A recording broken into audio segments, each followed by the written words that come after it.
Sejarah 151 tahun Bumi Perak muncul semula.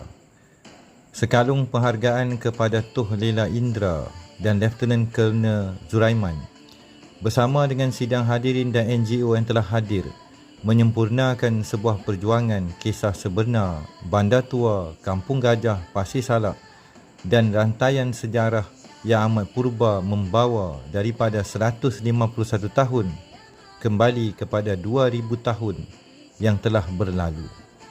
Inilah sebuah nukilan sedih.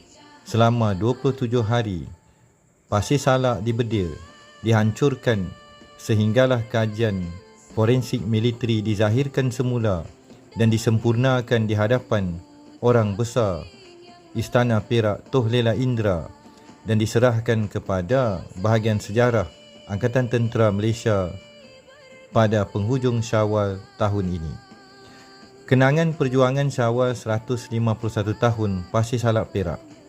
Inilah sebuah kisah suka dan duka dan akhirnya dengan perkenan dan juga restu yang Maha Pengasih dan Maha Penyayang.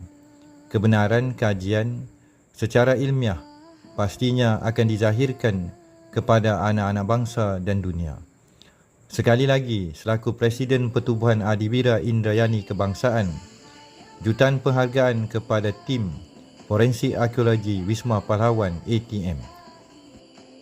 Siri pendedahan dan kajian ini akan dizahirkan secara berkala dan sama-samalah kita bersama dengan Pertubuhan Adibira membuka kenangan perjuangan sebuah bangsa.